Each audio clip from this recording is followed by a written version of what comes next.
Thank you, Mr. Speaker. Sir, from the onset, I want to congratulate Senator Esther Okenyuri in a now formative and in the beginning of this leadership role and legislative agenda. Senator Esther Okenyuri continues to distinguish herself as one of the youngest brilliant senators of our generation, which I'm proud to strongly associate with her. And I'm happy that since she joined Senate, and coincidentally, the God of Senator Esther Okenyuri must be very near her, where she comes from. Because initially, it was the Senator Soipan Tuya, who is now the Cabinet Secretary in charge of Defense. She joined us midway, but I'm impressed she has learned the ropes very quickly. And her commitment and zeal and passion in how she does her legislative agenda is quite impressive. And I'm happy, you know, when you are nominated, you don't have an obligation. Her and Senator Ogola, as one of the committed nominated members, that every time we are in the House, they are always there from the beginning to the last.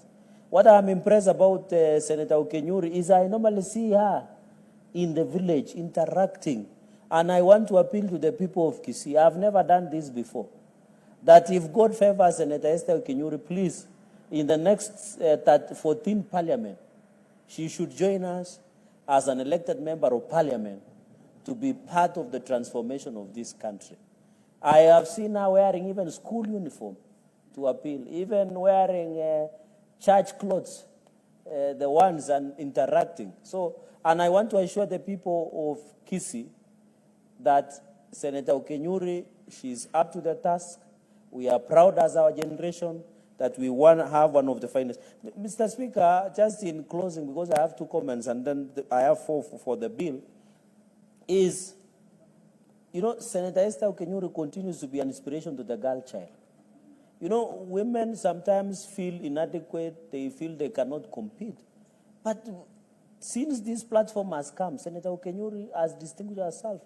And I'm happy she has not seen herself through the lenses of gender. But I want to borrow the words of Senator Ogola when a matter came before the House at some times back, which was a motive, that I'm happy she's not seeing herself through the gender lenses. She's seeing herself as an equal member of this House. And we are proud of what you are doing. My sister, we are proud of you and I wish you well. I hope one day and one time you'll remember on 13, just before Valentine's of 2025, Mr. Speaker, I did make this prophecy. And Mr. Speaker, on a lighter note, some of us men tomorrow, we are told not to get close to the other gender. So, because there is a flu that is affecting men, so we will not be available tomorrow, Mr. Speaker. So, Mr. Speaker, but we'll available maybe in children's home to show love to the less fortunate and others, Mr. Speaker. So, Speaker, secondly and finally is on the bill. I am impressed, Mr. Speaker. Mr. Speaker, the reason Gen Z